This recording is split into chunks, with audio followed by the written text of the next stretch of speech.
Konsulting. Beliau juga memiliki cukup banyak prestasi akademik, diantaranya adalah awardee beasiswa Rumah Kepemimpinan Angkatan 10, wisudawan berprestasi UNS 2023, silver medal PKM RSH Timnas 34 tahun 2021. Selain itu, beliau juga menulis beberapa buku, yaitu Muda Memimpin dan Memimpin Hati Rakyat. Sangat luar biasa sekali bagaimana CV dari narasumber kedua kita. Mungkin langsung saja tanpa berlama-lama lagi, langsung kita sambut dengan tepuk tangan yang meriah kepada Kak Sofan Mujahid.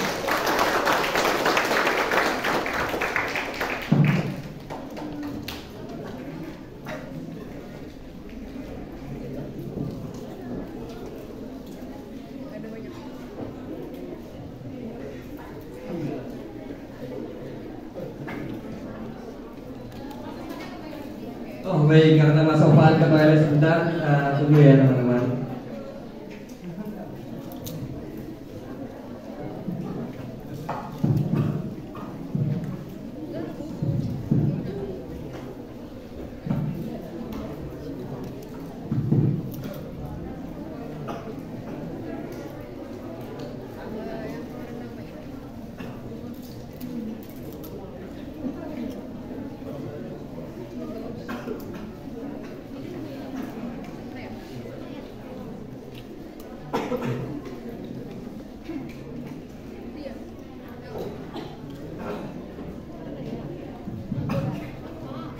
Oke baik teman-teman, sambil menunggu Kak Sofan, mungkin aku mau sedikit bertanya nih.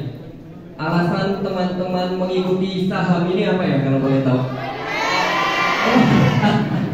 Poin oke, jujur sekali ya teman-teman semua. Emang poin nya dapat berapa kalau ikut saham? 6, oke. Kenapa? Lumayan. Targetnya berapa poin PEM? Masih lama itu. Oke, mungkin untuk teman-teman nanti bisa lebih aktif lagi agar bisa mengejar ya poin PEM-nya. Selain poin PEM ada lagi? Gak ada? Oke.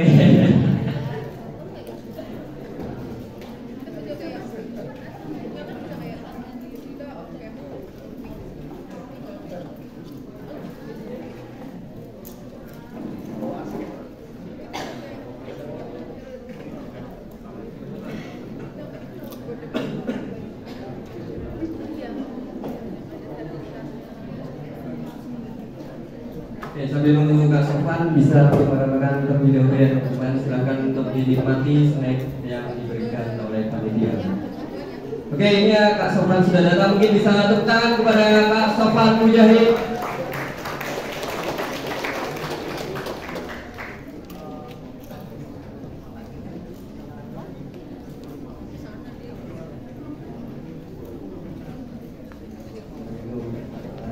Silakan duduk Kak.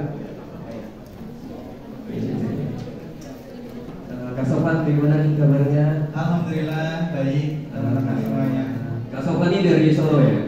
Ya betul, dari Solo. Tadi ke sini naik apa? Naik KRL. Naik KRL. Oke, kesibukan akhir-akhir ini ngapain aja Kak? Kesibukan ini lagi ngurus bisnis sama lagi daftar LPDP sih, mau S2. Oke, baik. Cukup sibuk ya Kak Sofan ini. Oke Kak, mungkin dapat kita lihat juga Kak bagaimana wajah dari para audiens, teman-teman semua yang sudah tidak sabar untuk menantikan penyampaian materi oleh Kak Sofan. Namun sebelum itu izinkanlah saya untuk mengingatkan bahwa sesi pemaparan materi akan dilaksanakan dalam waktu 40 menit dan akan dilanjutkan dengan sesi tanya jawab. Untuk teman-teman diharapkan menyimak dan menyiapkan pertanyaan yang akan diajukan serta merangkum materi yang disampaikan. Mungkin tanpa berlama-lama lagi langsung saja kepada Kak Sofan Mujahid saya persilakan. Oke baik, bismillah. Assalamualaikum warahmatullahi wabarakatuh. Sekali lagi ya, assalamualaikum warahmatullahi wabarakatuh. Ini semua ini semuanya FEB ya berarti ya? Ini seluruh mahasiswa udah muslim, mahasiswa muslim ya? Iya.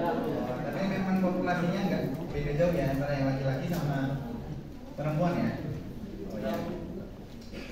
Jadi teman-teman semuanya, Mas Sofan datang ke UNJ itu di bulan ini itu kayaknya 4 kali atau 3 kali ya.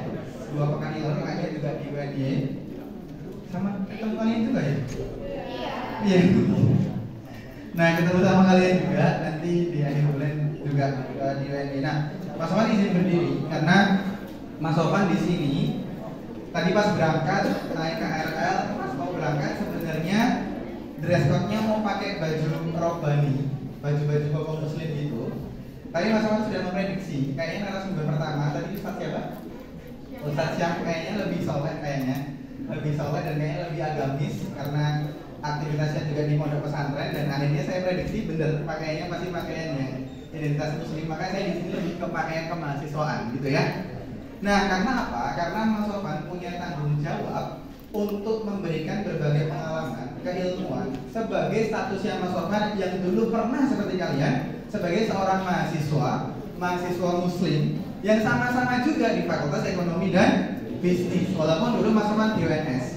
Nah, Mas Sofan nanti teman-teman semuanya ingin menyampaikan beberapa hal yang sebenarnya sifatnya nanti agak berat sedikit, gak apa-apa ya. Pembahasannya agak berat sedikit gak apa-apa, tapi nanti pembahasannya juga sesuatu yang bisa kalian terapkan secara langsung. Dulu pas di Sandiakala, sebenarnya Mas Sofan punya PPT yang bagus sebenarnya. Tadi kan kita talk show ya bentuknya ya. Nah, Mas di sini ingin menyampaikan, tapi lebih konteksnya ke konteks keislaman, mahasiswa Islam. Nah, maka teman-teman semuanya nanti di akhir Mas Sofan ingin ngasih, dulu kayaknya juga ada yang pernah ini ya, Mas Sofan kasih tawarin ibu ya. Nanti Mas Sofan pengen ngasih di akhir-akhir buat kalian semuanya. Dan Mas Sofan ingin menyampaikan beberapa hal yang semoga nanti sangat bermanfaat buat karirnya teman-teman semuanya sebagai seorang mahasiswa muslim. Terkhusus dalam konteks karakteristik mahasiswa muslim dan muslimah itu seperti apa sebenarnya ketika di kampus. Dan kira-kira cara pandangnya dan perspektifnya dan pola pikirnya itu kira-kira seperti apa. Mas Sofan yang dulu punya pengalaman jadi mawapres di kampus, jadi presiden BEM di kampus, kemudian ikut berbagai aktivitas di kampus, bisa nggak sih sebenarnya nanti itu juga diterapkan oleh teman-teman semuanya ketika di UNY. Nah, maka teman-teman semuanya, Mas Sofan akan membahas terlebih dahulu. Kita masuk ke slide pertama, teman-teman semuanya. Slide pertama atau pembahasan pertama, teman-teman semuanya, kita akan membahas tentang sebenarnya bagaimana filosofi hidup sebagai seorang mahasiswa muslim. Filosofi hidup sebagai seorang mahasiswa muslim. Karena apa? Karena teman-teman semuanya, next lanjut. Filosofi mahasiswa muslim ada beberapa hal yang perlu teman-teman miliki terlebih dahulu. Mungkin tadi materi yang disampaikan sama Syam itu lebih sifatnya sangat agamis ya. Tapi Mas Sofan di sini akan menyampaikan sesuatu yang relevan juga sama kehidupan kalian. Nah, filosofi dasar sebagai seorang mahasiswa muslim itu ada 3 hal. Ada 3 indikator utama yang harus kalian pikirkan, yang harus kita temukan, yang harus kita cantumkan dalam diri kita sebagai seorang mahasiswa muslim. Sekarang Mas Sofan ingin tanya teman-teman semuanya sebelum kita masuk ke pembahasan yang lebih lanjut. Teman-teman di sini siapa yang dari luar Jawa? Ada nggak? Banyak ya. Sumatera mana Sumatera? Kalimantan mana Kalimantan? Sulawesi mana Sulawesi? Bali mana Bali? NTB Papua? Yang di Pulau Jawa, luar Jawa Tengah, Jawa Barat? Jawa Barat mana? Jawa Timur mana? Jakarta mana? Kalian pilih siapa Jakarta? Belum mas, belum tanggal 27 mas, belum pendaftaran jadi belum tahu mas. Nah, Mas Sofan sekarang mau tanya, kalian daerahnya beda-beda atau sama-sama? Beda-beda. Latar belakangnya beda apa sama? Pola pikirnya beda apa sama? Masalahnya beda apa sama? Tapi teman-teman semuanya, kalian saat ini bersatu apa berpisah-pisah tempatnya? Bersatu, di mana tempatnya ini? Ya, itu ruangannya. Nah, kira-kira dalam acara apa? Saham. Kenapa kalian ikut acara saham? Hah? Poin PEM. Nah, kenapa kok bisa kalian ikut acara saham? Kenapa teman-teman kalian yang lain yang agamanya berbeda itu nggak bisa? Karena kalian agamanya Islam. Nah, maka sebenarnya teman-teman semuanya di dalam teori mahasiswa, di dalam teori populasi mahasiswa itu populasinya itu cuma 2. Bukan tentang agamanya, tapi populasi mahasiswa itu adalah populasi mahasiswa yang punya ikatan yang kuat, dan yang kedua, populasi mahasiswa yang punya ikatan yang lemah. Nah, teman-teman di sini sebelum ospek, sebelum saham, saling kenal nggak kira-kira? Enggak, belum kan? Ikatan kalian masih lemah satu sama lain. Tapi kemudian sekarang udah saling kenal belum? Udah kan? Maka ikatannya semakin kuat. Kenapa? Karena ada yang namanya similaritas dan juga intensitas, ada kesamaan dan juga intensitas kalian berkomunikasi. Maka saat ini kalian masuk dalam populasi ikatan yang kuat sebagai seorang mahasiswa. Tapi tak lepas sampai di situ teman-teman semuanya, kita perlu mampu membangun perspektif cara berpikir kita seperti apa ketika jadi seorang mahasiswa muslim. Apakah jadi mahasiswa yang biasa aja? Apakah mahasiswa yang pakarnya? Apakah mahasiswa yang tanpa prestasi? Apakah mahasiswa yang kemudian tidak produktif? Atau mahasiswa yang kayak gimana? Maka itu semuanya berawal dari yang namanya filosofi atau cara pandang hidup sebagai seorang mahasiswa muslim. Paham? Nah, maka yang pertama adalah tentang identitas. Identitas kita sebenarnya seperti apa? Lanjut. Next. Nah, maka teman-teman semuanya untuk menemukan identitas itu, maksudnya nggak pakai teori 1, 2, 3 di awal ini, nggak pakai gitu, tapi nanti aja. Kalian punya Netflix? Masih sering nonton? Apa nontonnya biasanya? Horor? Sama dong. Nah, kalian coba cari, sekali-kali cari di Netflix. Kata ya sekarang Netflix boykot ya? Boykot ya? Ya udahlah, kalian cari di Iblis aja, Iblis atau Alka 21 nggak? Tapi kayaknya nggak ada. Nah, cari series atau bukan series, ini dokumenter namanya Social Dilemma. Kalian akan tahu ternyata kalian hidupnya itu dikendalikan sama seseorang. Siapa kira-kira? Siapa seseorangnya? Anu mas, apa inisialnya J atau sekarang jadi M misalkan ya? M tahu nggak M? Saya nggak ngomong ya, orang Twitter semua emang luar biasa orang Twitter. Nah, ini ada yang tahu kan? Siapa? Jangan ada orang lain sama kan? Ya. Nah, Sosial Dilema ini teman-teman semuanya ini menceritakan bagaimana identitas kita itu sangat ditentukan oleh sosial media. Identitas kita saat ini sebagai manusia, kalian manusia modern apa tradisional? Manusia modern itu saat ini ditentukan oleh media sosial. Kalian tahu nggak kenapa akhirnya? Kalian pernah nggak di Shopee kalian lagi nyari baju nih atau lagi nyari sepatu nih gitu ya? Tiba-tiba di timeline Instagram juga muncul sepatu, juga muncul fashion jualan. Kita padahal nggak nge-follow dia dan sebagainya. Karena apa? Itu namanya algoritma yang membuat preferensi kalian itu selalu dimunculkan dan identitas kalian nanti akan jadi seperti itu. Maksudnya apa? Bahwa di balik diri kita, karakter kita dan cara berpikir kita atau standar hidup kita saat ini rata-rata dikendalikan oleh sistem kapitalis modern. Kayak drama ekonomi. Ada ekonomi bangunan nggak? Ada ekonomi nggak? Oh, pendidikan ekonomi. Nanti akan mungkin ada cerita kapitalisme dan sebagainya. Nah, sehingga teman-teman semuanya standarisasi hidup kita saat ini adalah standarisasi kesejahteraan, kekayaan yang bukan berbasis pada nilai-nilai luhur kebangsaan dan identitas kita sebagai seorang Islam, tapi kesejahteraan, prestasi dan kekayaan kita saat ini berstatuskan atau standarisasinya adalah berbasis pada Instagram dan juga TikTok. Kita belum kelihatan kaya kalau belum punya ini. Kita belum prestasi kalau belum punya capaian ini. Kita belum bersyukur kalau belum punya ini dan sebagainya. Sehingga pola pikir kita, kalau kita nggak pernah sadar, pola pikir kita selama ini sebagai seorang mahasiswa muslim itu tersandra oleh hal-hal yang bersifat materialistis, pragmatis. Kalau aku nggak dapat itu, aku nggak mau ikut. Kalau aku nggak mau kalau aku nggak dapat ini, aku nggak mau ikut organisasi ini dan sebagainya. Sehingga apa-apa kita konversi dengan barang, apa-apa kita konversi dengan apa yang kita dapatkan. Oke, itu manusiawi.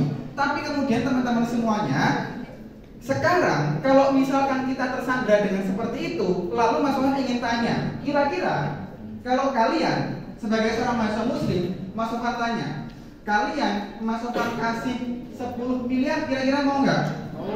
Mau. Mas Wan kasih rumah di Jogja yang senilai 5 miliar kira-kira mau nggak? Mas Sofwan kasih Alphard 3 mau nggak?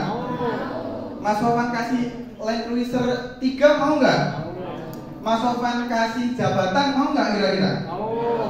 Tapi sekarang misalkan Mas Sofwan tanya kepada pencopet, tak kasih 10 miliar mau nggak? Jawabannya apa?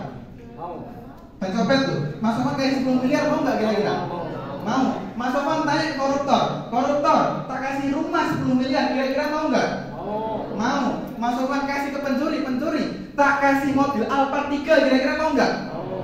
Kita dengan pencuri, dengan koruptor, dengan pencopet sama-sama mau. Lalu apa yang membedakan antara kita dengan pencopet, dengan koruptor, dengan pencuri? Kalau indikator kehidupan kita sebagai seorang mahasiswa itu sama. Lalu apa yang membedakan? Nah ini yang selama ini itu kita nggak sadar teman-teman semuanya. Ya Mas aku ya butuh makan Mas, ya iya butuh, pasti butuh makan dan sebagainya. Tapi akhirnya tidak sampai semuanya itu dikonversi menjadi suatu yang seperti itu. Karena apa?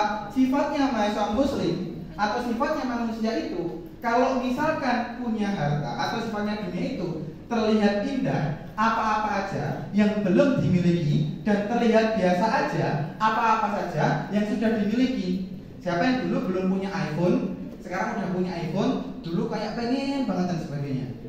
Kemudian pas sudah punya iPhone, ya biasa aja. Betul nggak? Dulu yang misalkan motornya BMW misalkan, bit merah warnanya, ada kan? Misalkan dulu punya motornya BMW, kemudian pengen punya NMAX misalkan, terus udah punya NMAX, ya biasa aja, malah tambah boros dan sebagainya misalkan. Teman-teman pernah gitu nggak? Dulu mungkin pada SMA belum punya laptop, terus kuliah punya laptop, ya kemudian rasanya biasa aja. Nah itulah sifatnya dunia teman-teman semuanya. Sifatnya harta dunia itu kayak gitu. Nah Mas, terus aku dunia kan macam dunia ini, buat mana apa misalkan? Bahasanya kalau bukan orang Jawa, itu sebenarnya aku harus juga gimana sih Mas? Soalnya berat banget hidupnya tuh kayak gininya. Sebenarnya gampang teman-teman semuanya. Caranya adalah kita mampu mengasosiasikan diri kita, itu menggabungkan diri kita sebagai seorang mahasiswa menjadi mahasiswa muslim yang orientasinya itu memberikan manfaat kepada sekitar kita sebagai seorang mahasiswa. Contoh misalkan kita punya identitas sebagai seorang mahasiswa FEB, UNY, kita punya sesuatu, maka kita kasih manfaatnya kepada orang lain. Kita punya HP bagus, kita kasih manfaatnya kepada orang lain. Itu yang membedakan antara kita pencuri dengan pencopet dan koruptor. Mereka untuk mereka sendiri dan untuk sesuatu yang tidak baik. Tapi kita ilmunya untuk dibagikan kepada orang lain. Kemudian punya harta untuk disedekahkan kepada orang lain, untuk membantu keluarga kita misalkan, untuk membantu saudara kita. Kita kuliah niatnya ngapain? Kalau ingin dapat karir teman-teman, ya itu benar, tapi nggak benar-benar banget. Kenapa? Karena belum tentu kalian kemudian kuliah langsung dapat kerja, belum tentu. Mungkin probabilitasnya betul bisa, tapi apakah bisa menjamin? Belum tentu juga. Tapi yang menjamin diri kalian bisa menjadi sukses adalah bahwa mahasiswa muslim, mahasiswa Islam itu harus menaruhkan niatnya, menaruhkan rencananya, menaruhkan cita-citanya itu pada sesuatu yang bersifat langit. Apa? Bersifat langit. Kalau dalam bahasa teman-teman Al-Fatihah mungkin yang sifatnya ukhrawi teman-teman semuanya. Apa ukhrawi? Enggak tahu. Akhirat ya. Yang sifatnya itu urusan akhirat. Ya Allah aku belajar. Kenapa belajar? Karena aku pengen mendapatkan ridhonya orang tua. Udah gitu aja. Karena aku pengen dapat ilmu, nanti juga pengen ngasih ilmu kepada teman-temanku di desa. Udah gitu aja. Kenapa? Karena itu nanti yang juga akan membangun mentalitas kalian, mentalitas yang bermanfaat untuk sekitar. Kalau mentalitasnya nanti pengen ini itu nggak akan pernah selesai, dan sampai di titik kulminasi tertentu malah diri kalian akan memberontak sendiri. Contohnya juga realitanya di negara ini. Kalau orang yang sudah dapat kekuasaan tertentu sampai pengen terus, siapa yang marah? Rakyat, kayak forum BEM ya. Yang marah malah rakyat. Sama. Kalau kalian terus pengen terus, kapan bahagianya dan nggak pernah bahagia? Betul nggak? Nah maka teman-teman semuanya, identitas kita sebagai seorang mahasiswa muslim itu adalah sebagai seseorang yang mampu menerjemahkan urusan-urusan kuliah kita dengan urusan-urusan akhirat kita secara sederhana.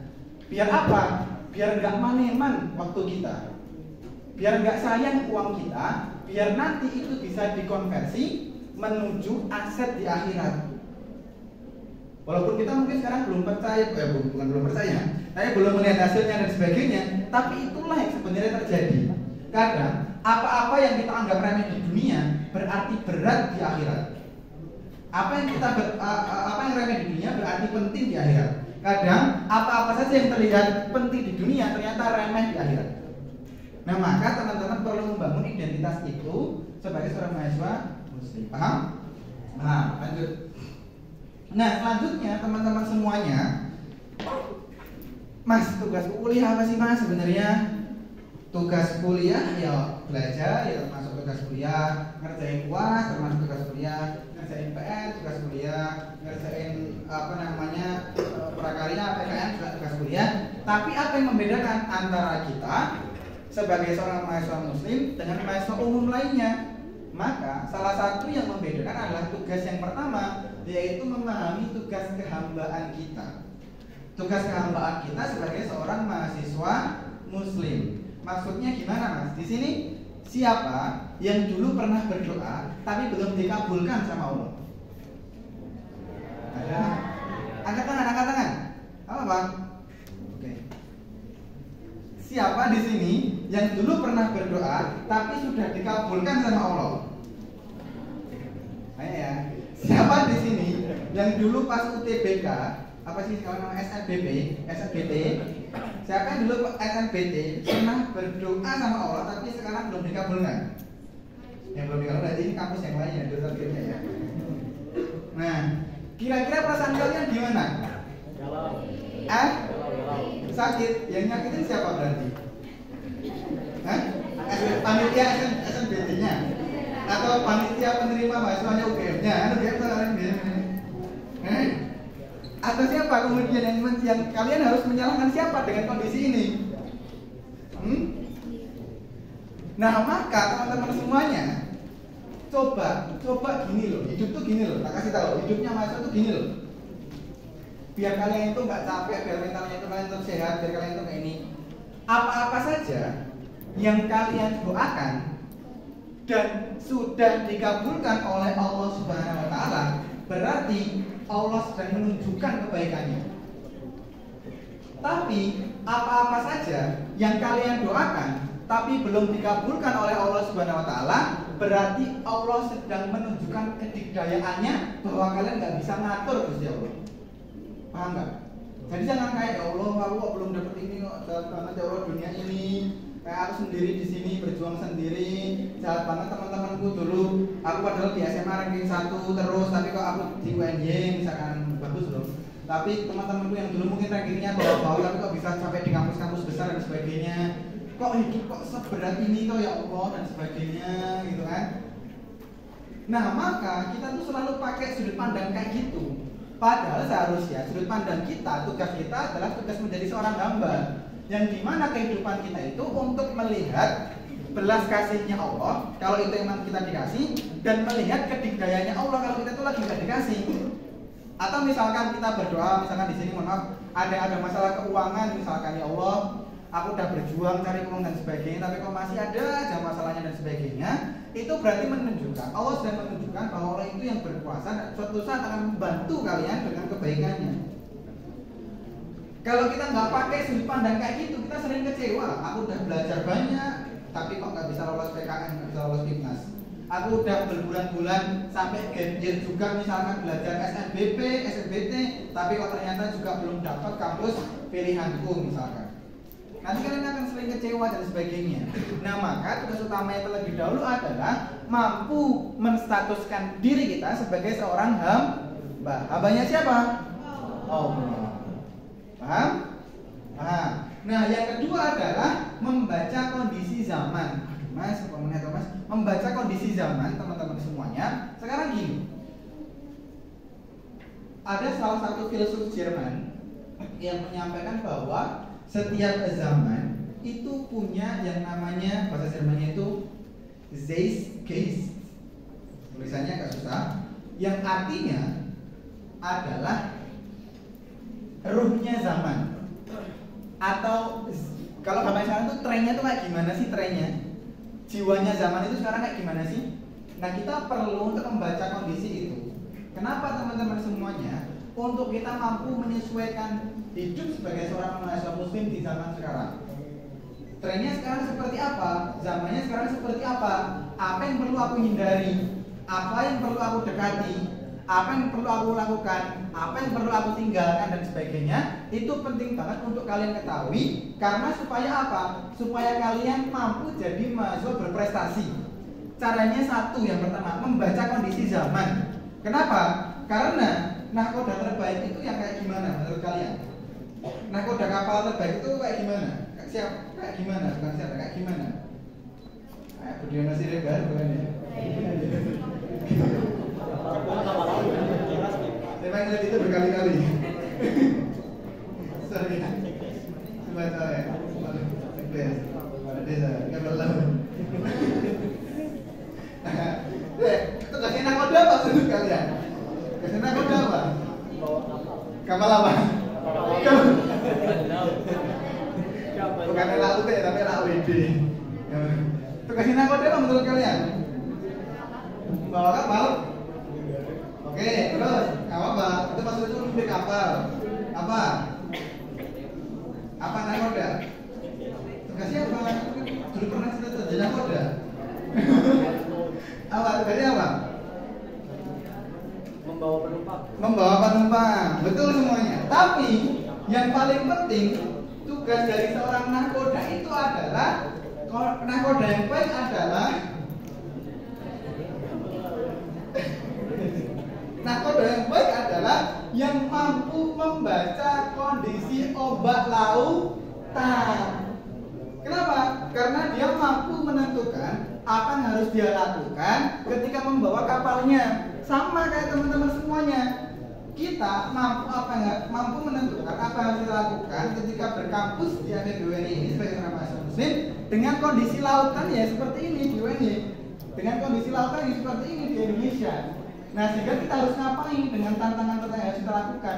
Nah, itu adalah tugas utama kita sebagai seorang mahasiswa yang kedua, yaitu mampu membaca kondisinya. Kok kondisinya itu kayaknya mahasiswa itu diharuskan ikut PKM kayaknya, saya dapat cerita kayak gitu. Maka aku harus ngapain untuk biar bisa ke situ? Oh, cari kelompok, oh cari tim, oh cari circle, oh cari ekosistem dan sebagainya. Paham? Nah, yang kedua adalah mengkonversi ilmu menjadi amal.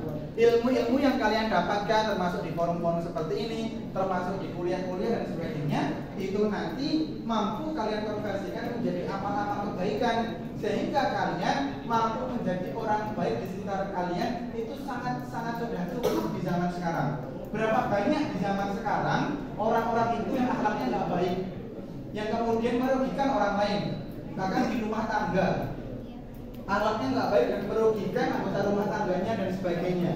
Nah, itu menjadi tantangan dan juga karena tidak mengamalkan ilmu-ilmu yang didapatkan. Paham? Next, lanjut. Nah, selanjutnya teman-teman semuanya, perjuangan jadi seorang mahasiswa muslim itu kita harus totalitas dalam berperan. Tergantung perannya teman-teman apa, boleh bebas semuanya. Nah, maka di sini kalau konteksnya jadi seorang mahasiswa, berperannya dalam hal apa? Kurang lebih kalau dalam hal dalam pendidikan itu ya pengajaran, pengabdian, penelitian dan sebagainya. Tapi kalau sebagai seorang mahasiswa, totalitas berperan kalian itu minimal 3 ini. Yang pertama, kalian totalitas buat nulis. Ini terminologi dari kalian totalitas dalam belajar, capai prestasi, juara lomba, mau apa dan sebagainya. Kalau kalian totalitas menulis, Mas Supani yakin kalian bisa punya prestasi.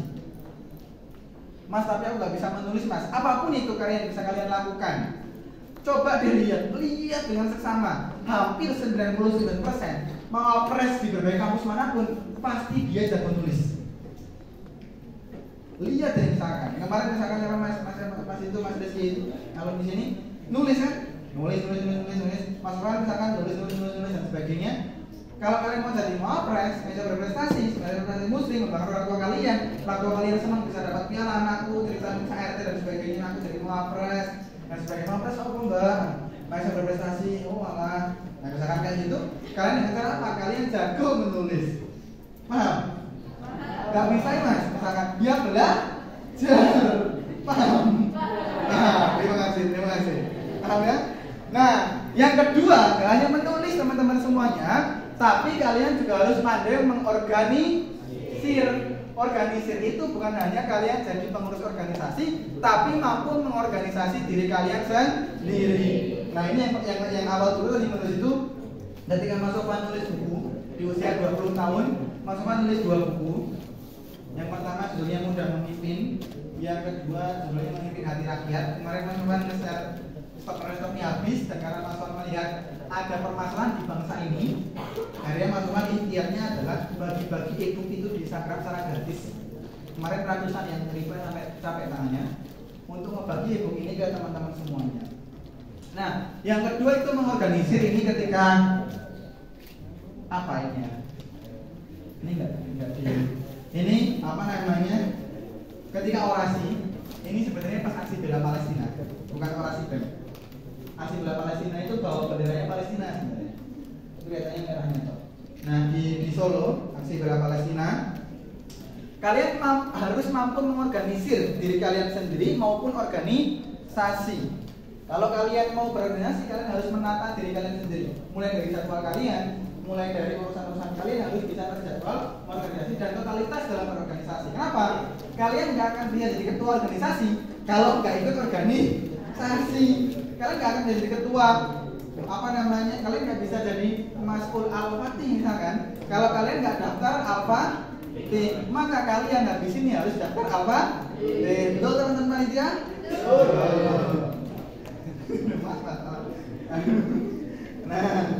Nah maka kayak gitu, yang baik juga boleh, yang ibu juga boleh. Mas aku malas mas ya, nggak apa-apa, urusan diriku sendiri aja nggak apa-apa. Yang penting pandai untuk mengorganisir, karena kan kita belum bisa ngurus diriku sendiri kan, bingung dan sebagainya. Ya sudah nggak apa-apa, belajar mengorganisir gitu.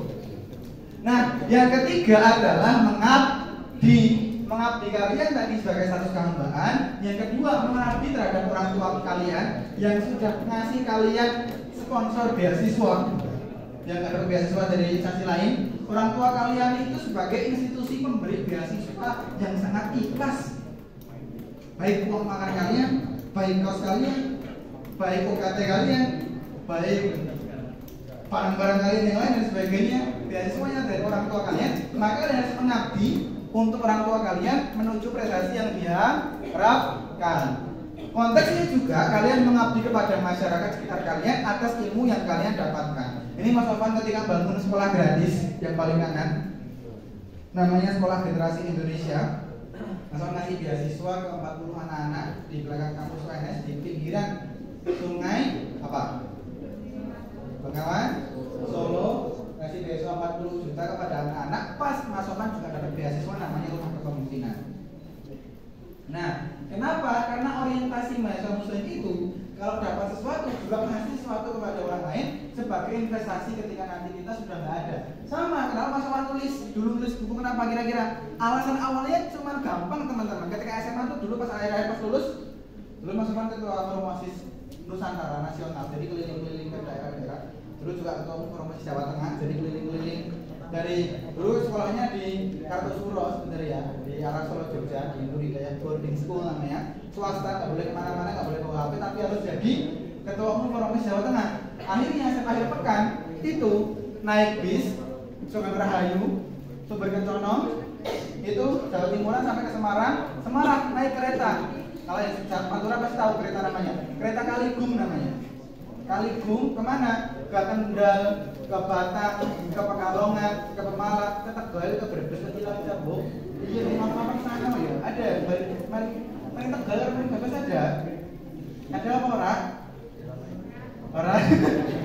Cilacap orang ya? Kayak Kebumen, mau Gombong Kebumen. Oh ada Kebumen. Iya, mau Kebumen ya. Iya. Mereka lewat jalan Dendes apa nih?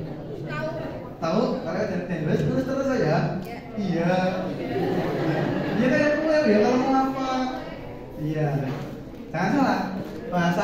bahasa Jawa Ngapak itu bahasa Jawa yang lebih tua daripada bahasa Jawa Mataraman Solo Jogja. Tepuk tangan buat orang-orang apa? Mataraman Solo Jogja itu bahasa kerajaan, bahasa Jawa kerajaan. Nah, sampai mana ya tadi ya? Oh iya, sama keliling ya, keliling. Nah, dulu Nabi dan sebagainya, ayo ya nulis buku ya. Masa mau nulis buku itu karena apa? Karena masalahnya ingat mati. Pas dari lupa sama itu ingat mati. Ya Allah, ini aku meninggal, kalau aku meninggal, nanti aku ninggalin apa ya di dunia untuk peradaban gitu kan? Ya setidaknya tak nulis aja lah buat walaupun ketika Mas sudah meninggal, tapi tulisannya masih dibaca sama orang-orang karena menulis adalah kerja-kerja keabadian. Iya, karena kalau nanti meninggal gimana ya, gitu ya? Ya nggak gimana. Tapi apa yang bisa ditinggalkan warisannya? Nah kalau misalkan warisannya kalau misalkan pas SMA udah meninggal atau pas awal kuliah kamu udah meninggal, apa yang dikasih? Nah dia buku karena belum ada warisan apa-apa. Nah mengabdi dan sebagainya. Paham ini ya? Yang pertama apa? Menulis. Yang kedua apa? Mengorganisir. Yang ketiga apa? Mengabdi. Paham teman-teman? Nah, next lanjut. Nah, yang selanjutnya ini saya kalian tunggu-tunggu. Aktualisasi diri sebagai seorang mahasiswa yang berkarakter keislaman. Apa aja aktualisasi dirinya? Nanti ada 3 kali kita bahas tentang ekosistem aktualisasi diri, 4 sektor aktualisasi diri, dan gimana caranya berpengaruh sebagai seorang pribadi muslim. Lanjut, next. Nah yang pertama teman-teman semuanya ekosistem kampus. Di sini ya. Nih di awal tadi Mas Sofat kasih gambaran kalian itu kayak gini loh. Ini kalian apa? Di sini tuh kalian apa? Yang hijau muda, lingkaran paling luar, itu kalian apa? Kecil-kecil, pisah-pisah semua. Ada yang di sini, ada yang di sini, ada yang di sini, ada yang di sini, ada yang di sini. Pisah-pisah semua, saling gak kenal semua. Paling ini orang-orang Solo, orang-orang Jogja yang udah samaan, tapi masih belum gabung sama kalian, ya kan? Karena ada yang daerah warga lokal, orang-orang Jogja ini misalkan udah sesama daerah tapi belum sama orang-orang yang lain. Nah ini kalian pas maba, sebelum Sandiakalan, sebelum ini. Nah kemudian kalian udah mulai masuk nih di sini. Kalian punya kesamaan di FEB, apalagi di sini mahasiswa muslim dan sebagainya. Nah ini saham programnya Al-Fatih toh. Nah ini itu Al-Fatihnya di tengah-tengah yang menyatukan kalian semua. Tepuk tangan dulu dong. Yang menyatukan kalian semua itu di sini. Iya loh, kasihan loh teman-teman itu teman-teman panitia sebulan gak digaji kan, gak dapat bansos juga kan, tapi masih mau mengabdi untuk Al-Fatih. Betapa luar biasa nanti pahalanya di akhirat. Semoga masuk surga Allahumma amin. Nah, yang selanjutnya nih, kita masih tadi, sorry, lingkarannya itu yang berbeda. Nah, nih, ini kalau kita kuliah, kita itu di kuliah kita di mana sih? Enggak, saya pembelajarannya itu di mana? Kelasnya, bahasa Inggrisnya? Classroom. Ya. Kemudian kita sama siapa sih di kelas? Sama teman-teman, sama teman-teman, peers kan? Kemudian apa namanya? Kita di sini kita sama-sama agama Islam. Kemudian di sini mungkin keluarga kalian. Ini adalah microsystem. Kita ketika belajar itu masuk di microsystem masih kecil tuh. Kayak ada micro learning dan sebagainya, ini microsystem. Nah kemudian ekosistem lebih luas lagi. School, UNY, media massa, kalian punya Instagram. Terus kemudian apa ini tentang rumah sakit dan sebagainya, ini tentang komunitas dan sebagainya, komunitas. Nah ini kalian masuk di ekosistem. Di sistem-sistem yang ada di luar. Bukan hanya di luar, kalian mungkin suatu saat pas selesai kuliah, kalian masuk ke yang lebih besar, yaitu makrosistem. Di ekonomi, di lingkungan, di nasional, di budaya, di politik dan sebagainya. Nah maka yang kalian bawa, identitas yang kalian bawa ketika di berbagai sistem ini, itu identitas yang seperti apa? Nilai-nilai apa yang kalian bawa? Apakah nilai-nilai oportunis? Apakah nilai-nilai pragmatis? Apakah nilai-nilai yang meminta apapun itu tentang materi? Itu enggak. Tapi nilai-nilai yang kalian bawa adalah nilai-nilai intelektualitas. nilai-nilai keislaman, nilai-nilai sebagai seorang yang berkontribusi untuk bangsa Indonesia, nilai-nilai yang berkontribusi untuk keluarga kalian, nilai-nilai mahasiswa yang mampu memberikan manfaat untuk sekitarnya, sehingga di berbagai Islam itu kalian menjadi orang baik yang terbaik dalam lingkungan kalian. Ya, paham? Lagi paham? Nah, lanjut next. Nah, Mas, aku udah paham Mas tadi Mas. Sekarang aku bersemangat Mas. Aku pengen langsung daftar UKM Mas. Tapi aku bingung, sing penak endi ya Mas? Yang enak yang mana ya Mas? Yang gak sibuk yang mana ya Mas? Aku pengen ikut organisasi tapi gak pengen sibuk Mas misalnya. Aku pengen ikut organisasi tapi gak pengen dapat program Mas misalkan. Yang mana Mas? Buat organisasi sendiri aja. Nah, yang pertama teman-teman semuanya, sektornya di kampus itu ada 4 minimal, ada 4. Yang pertama adalah buat kalian yang dulu di SMA sering ikut OSIS, sering ikut lembaga-lembaga publik, sering ikut organisasi-organisasi MPK dan sebagainya, maka kalian kalau ingin mau melanjutkan di kampus, kalian bisa masuk sektor yang namanya sektor organisasi publik. Yang isinya apa aja Mas emangnya? Ada BEM, fakultas, universitas, ada himpunan, jurusan kalian. Yang isinya itu adalah orang-orang umum, ngurusin urusan mahasiswa umum, dan di situ latar belakangnya juga umum, makanya disebut organisasi publik.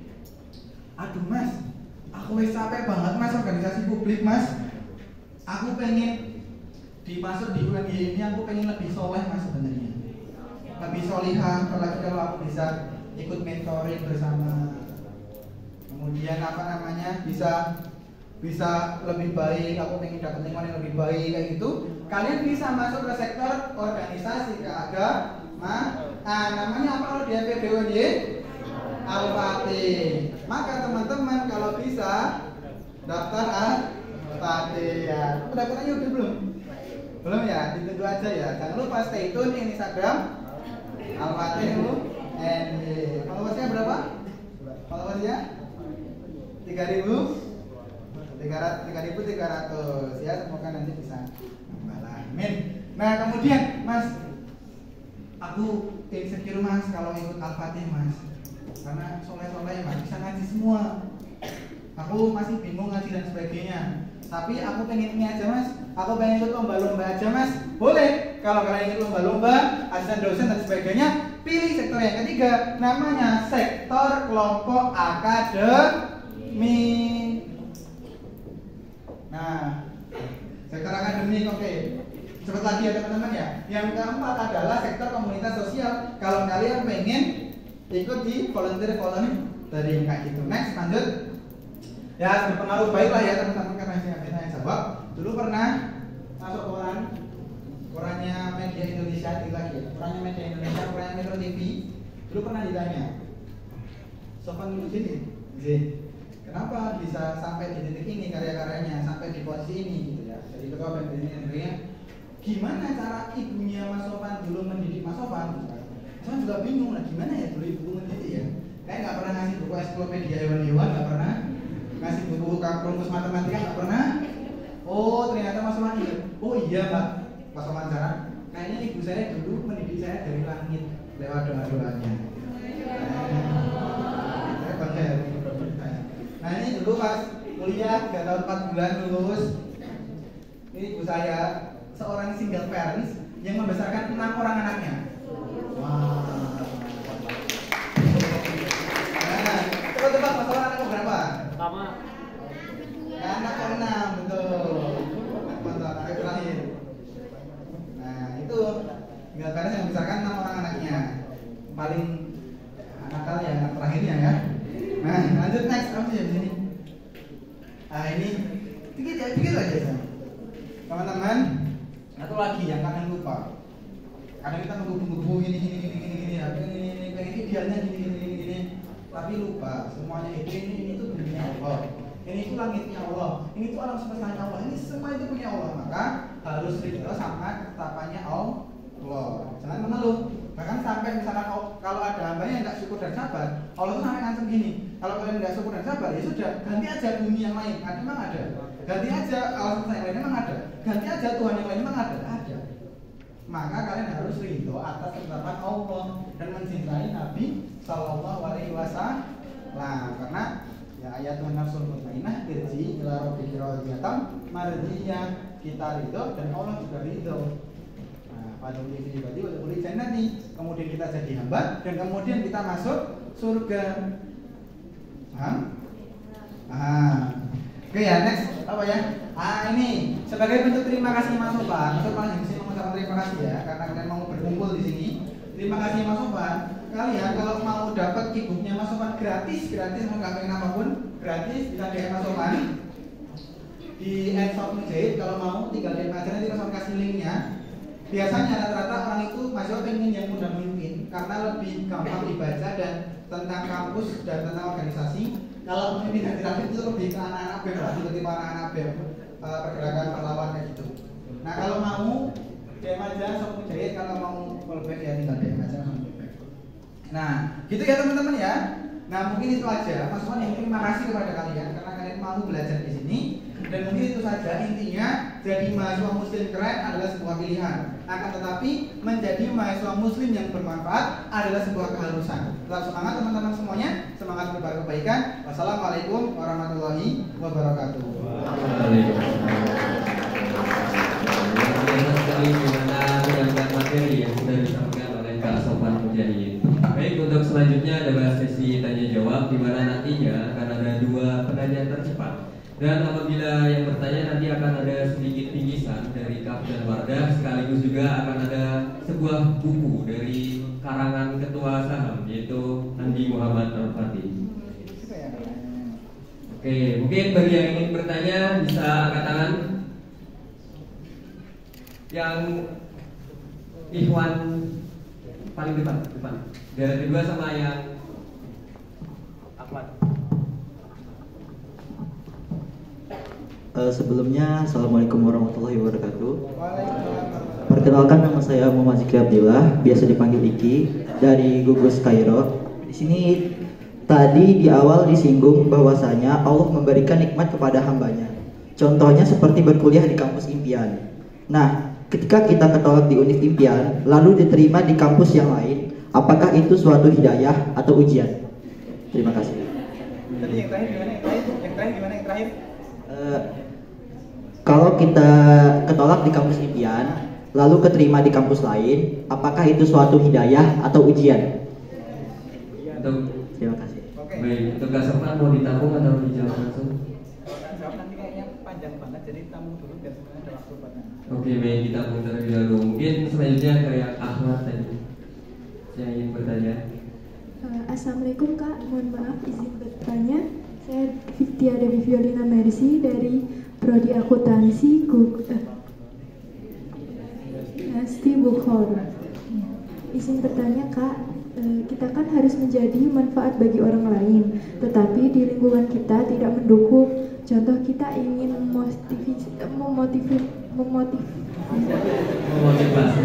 memotivasi teman untuk berubah menjadi lebih baik, tetapi teman kita kayak menyepelekan gitu.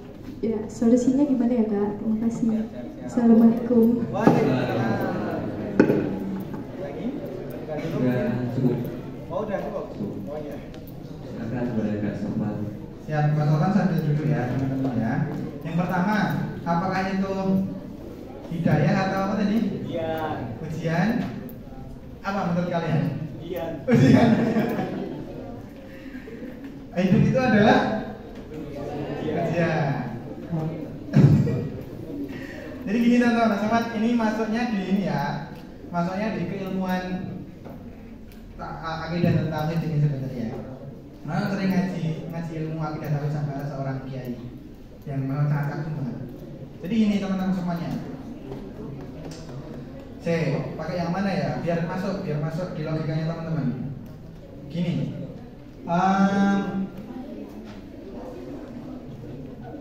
Apa namanya? Kalian tahu nggak di gedung ini ada kamar mandi sekarang? Tahu kan? Kalian lihat nggak sekarang? Tapi yakin kan ada kamar mandi? Yakin kan? Nah sama kayak gitu sebenarnya teman-teman semuanya. Kadang itu kita nggak yakin karena kita nggak melihat dampak baiknya. Tapi padahal ada sesuatu yang sebenarnya tertutup, tapi kita sebenarnya udah tahu itu tuh baik sebenarnya. Nah, terkadang teman-teman semuanya, apa yang menurut ideal kita baik itu jangan-jangan itu hanya sebatas nafsu tentang pengen dianggap kuliah di sini, nafsu pengen kelihatan keren di sini dan sebagainya. Tapi padahal kita nggak tahu apakah nanti 1 bulan 2 bulan di sana kita akan berkembang ataukah malah berkembang ketika di sini. Maka yang pertama teman-teman semuanya, karena kita ada di sini yang ikut jadi panitia pembangunan langit dan bumi, ada di sini panitia yang pengkreasi dekorasi matahari dan juga planet-planet lain, nggak ada. Nah, ada di sini yang ikut mengecat lombok, apa? KKN, masa KKN mengecat lombok kan? Nah, maka seperti yang Mas sampaikan di awal tadi, tugas kita pertama adalah kita mampu memahami tentang tugas penghambaan. Berat kan? Berat. Karena kalian pernah nggak mendapatkan pelajaran rukun iman? Kapan? TPA, SD? Apa SMA? Apa sebenarnya kuliah? SD ya, kan? Rukun iman yang pertama, iman kepada Allah. Yang kedua, iman kepada malaikat. Yang ketiga, iman kepada kitab. Yang keempat, iman kepada Rasul, Nabi Rasul. 5, iman kepada hari kiamat. 6, iman kepada. Sekarang mau ulangi. 1, iman kepada Allah. Kalian percaya nggak Allah itu ada? Allah itu Tuhan kalian. Percaya kan? Gampang kan? Yang kedua, kalian percaya nggak bahwa ada malaikat dan nama-nama malaikatnya kalian tahu nggak? Tahu, kalian percaya ada malaikat. Yang ketiga, kalian percaya nggak sama Alkitab? Kalian tahu kan ada Al-Quran? Tahu, kalian percaya kan? Kalian nggak apa-apa kan kalau ada Al-Quran? Nggak apa-apa kan malahan kan? Nah, oke. Yang keempat, yang berapa tadi? Yang keempat, kalian percaya kan ada Nabi dan Rasul? Percaya. Kalian nggak apa-apa kan kalau ada Nabi dan Rasul? Nggak apa-apa kan? Yang kelima, kalian percaya kan ada hari kiamat? Percaya. Kalian percaya kan ada hari kiamat? Oke, percaya. Masalah nggak bilang nggak apa ya? Percaya ya. Nah, yang keenam nih, yang keenam, kalian percaya nggak sama takdir, sama qada dan qadar? Tapi kadang kalian bisa terima nggak sama takdir kalian? Berat nggak kira-kira? Nah itu makanya perlu diimani, dan itu rukun iman keenam yang dimana itu kayaknya paling berat untuk diimani. Ya Allah, kok ternyata takdirku diweni. Wah, takut ya Allah, ya Allah. Izin orang-orang misalkan kayak gitu kan. Nah, tapi ada sesuatu yang itu sebenarnya lebih baik yang kita nggak tahu sebenarnya. Pernah lihat ini nggak? Misalkan cerita-cerita nggak jadi berangkat ke sana, ternyata ada kecelakaan, ya kan? Sebelum ini atau mungkin teman-teman kita nggak jadi berangkat ke sini karena mungkin ada gimana. Nah, kita tuh nggak pernah tahu, dan terkadang kita itu hanya sebatas nafsu pengen gini karena pengen diginiin, karena pengen dianggap ini, karena pengen dianggap ini. Maka sudahlah kita ridho terhadap takdir yang sudah ditentukan. Bayangin kalian di lampu merah ada Silverman yang mereka itu nggak kuliah, ya kan? Karena masih bisa di AC, mereka panas-panasan, ya kan? Nah maka ayo bangun sisi kehambaan itu sebagai seorang mahasiswa, gitu ya. Jadi ujian itu yang membuat sabar, membuat syukur, hidayah itu membuat kalian juga syukur. Maka dua-duanya baik. Tergantung apakah kita mampu mendewasakan diri, kayak gitu. Enggak apa, pelan-pelan itu dilatih kok, itu dilatih. Pelan-pelan, pokoknya ridho dan optimalkan aja selama ini yang bisa dilakukan. Udah itu aja, gitu ya. Itu yang pertama. Yang kedua, memotivasi orang lain. 1, kaidahnya adalah tindakan lebih bersuara daripada ucapan. Apa? Tindakan lebih bersuara daripada ucapan. Kadang kita nggak harus memotivasi orang lain, tapi kalau orang lain lihat kita berhasil, dia itu udah termotivasi sendiri. Tapi kalau kita nggak punya prestasi, tapi kemudian memotivasi orang lain, terkadang orang lain nggak percaya. Mas, tapi apakah kita harus berprestasi dulu? Enggak. Seminimal-minimalnya kamu ngerjain juga apa yang kamu ucapkan terlebih dahulu dan membuktikan bahwa ini berhasil. Kenapa kalian di Shopee misalkan pengen lihat reviewnya dulu? karena pengen melihat orang yang sudah pernah melakukan dan kemudian motivasi untuk belajar di sini. Kalian termotivasi kan untuk belajar di situ? Iya, sama kayak gitu. Kalian coba buktikan dulu aja, sabar, nggak apa-apa. Buktikan bisa punya prestasi, bisa berpengaruh. Kemudian kalian nggak usah bermotivasi, mereka akan tanya gimana tuh caranya kayak gini dan sebagainya, kayak gitu. Nah, jadi seperti itu ya, caranya gampang, nggak usah bingung-bingung. Dan satu lagi, nggak usah berharap orang lain itu langsung berubah. Oke, nanti kalian akan kecewa sendiri. Oke. Nah, maka yang pertama teman-teman semuanya, buatlah tindakan yang bagus, jadi teladan, jadi panutan, yang kemudian akan termotivasi langsung kepada orang lain tanpa kita mengucapkan pun mereka sudah mengikuti kita. Paham ya? Nah, mungkin itu aja teman-teman semuanya. Apakah ada agenda ya? Udah ya? Nah, mungkin itu aja teman-teman semuanya. Kalau ada yang mau didiskusikan, boleh lewat ya Instagram. Sekali lagi, kalau pengen e-booknya ini lumayan buat ada waktu luang baca-baca cerita-ceritanya dan sebagainya, boleh banget, gratis, langsung kirim. Mungkin itu aja ya, terima kasih. Saya kembalikan ke moderator. Semangat. Oke, baik, terima kasih. Mungkin tepuk tangan dulu untuk Pak Sofan. Oke, terima kasih. Saya ucapkan kepada Kak Sofan atas jawaban-jawaban yang telah diberikan, dan juga terima kasih kepada teman-teman yang sudah bertanya. Namun karena keterbatasan waktu, nampaknya kita harus mengakhiri sesi penyampaian materi dan tanya jawab pada kesempatan kali ini. Namun sebelum mengakhiri pematerian pada siang hari ini, untuk Kak Sofan mungkin ada sepatah dua patah kata atau closing statement yang bisa diberikan kepada teman-teman semua. Ya, kalian mau closing statement yang berat, yang kayak daki-daki kalian harus gini, atau closingan yang sifatnya bisa dilakukan? Hah? Bisa dilakukan apa yang bermaksud bisa dilakukan tuh? Closing statement pesan-pesan untuk kalian ketika jadi mahasiswa. Itu aja ya. Yang pertama, jangan yang berat-berat dulu ya. Jangan Indonesia butuh kalian, jangan yang gitu-gitu ya. Jangan yang motivasional gitu Pak. Tapi gini, Mas ingin pesan. Mas ingin ngajak kalian untuk berpikir lebih jauh lagi. Nih, nilai kalian nanti ataupun performa kalian, jangan itu biasa. Ini. Ada yang di sini yang siapa di sini nanti akan jadi calon ayah? Saya. Wih, siap banget itu. Luar biasa. Ini buat yang ini ya, buat teman-teman semua. Satu, kalian ini anak APB. Salah satu indikator kalian bisa mengorganisasi diri kalian ataupun bisa kalian mencapai pencapaian kalian. Yang pertama adalah jangan lupa nabung ketika jadi mahasiswa. Pelan-pelan aja nggak apa-apa.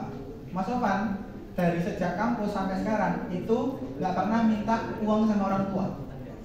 Nyari sendiri semua, kerja sendiri semua, dan Mas Sofan nabung. Sejak seumuran kayak kalian semester 1, 2, 3 dan sebagainya, Mas Sofan udah nabung. Buat siapa? Buat pendidikan anak-anaknya Mas Sofan nanti ketika jadi ayah. Karena pendidikan nanti itu harus pendidikan yang berkualitas untuk keluarga, kan gitu. Nah, maka Mas Sofan bisa kuliah sampai sekarang nabung investasi dimanapun untuk pendidikan anaknya Mas Sofan nanti dan keluarganya Mas Sofan nanti. Karena keluarga menjadi salah satu indikator penting untuk tumbuh kembang generasi-generasi selanjutnya, betul nggak? Maka sederhana aja wes pesannya, nggak usah daki-daki. Jangan lupa nabung. Iya, karena kalian butuh dana darurat, tiba-tiba kalian butuh apa tugasnya, nggak punya uang, masa pinjol misalnya dan sebagainya, berat lagi dan sebagainya, ujungnya nanti ya di kos-kosan gimana dan sebagainya.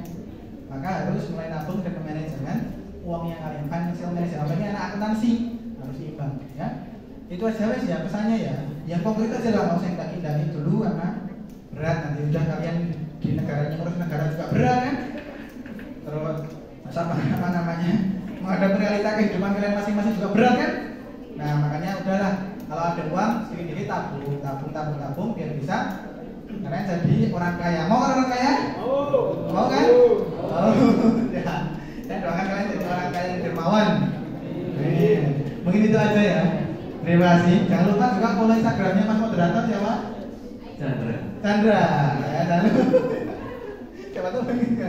Nah mungkin itu aja ya teman-teman semuanya. Terima kasih. Wassalamualaikum warahmatullahi wabarakatuh. Waalaikumsalam warahmatullahi wabarakatuh. Oke, terima kasih Kak Sofan atas closing statement yang sudah diberikan. Sebelum kita mengakhiri sesi diskusi pada kesempatan kali ini, izinkanlah saya untuk membacakan sedikit kesimpulan dari materi yang sudah disampaikan.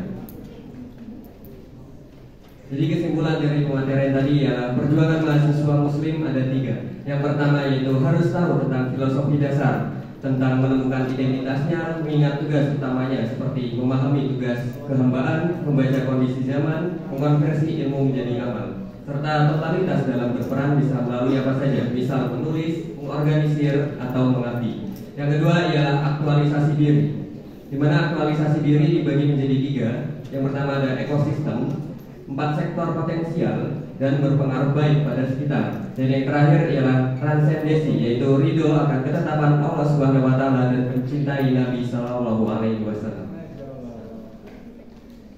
Oke teman-teman semua, cukup sekian materian kedua pada sesi siang hari ini. Mungkin selanjutnya ialah penyerahan sertifikat dan juga bingkisan kepada narasumber. Kepada panitia yang bertugas saya persilahkan.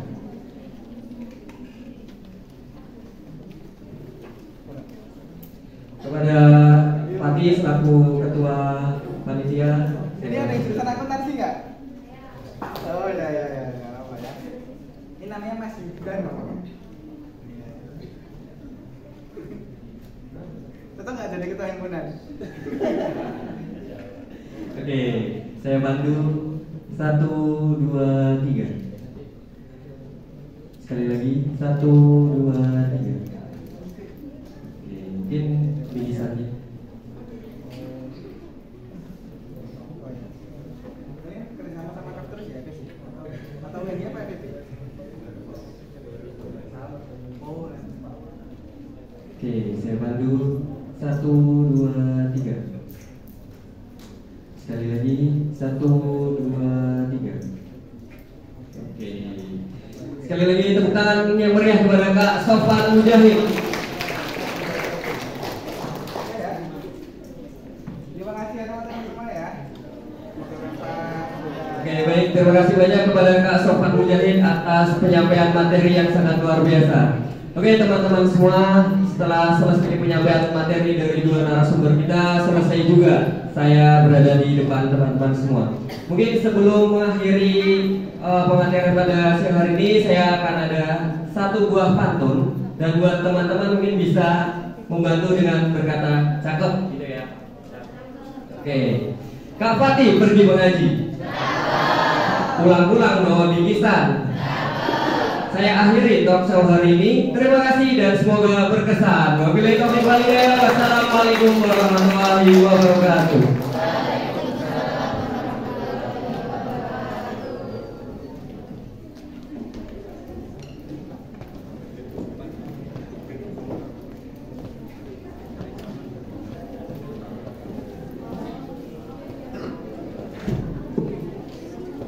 Oke, sekali lagi beri tepuk tangan yang meriah untuk Ustadz Syamsuddin dan juga Kak Sofan Mujahid.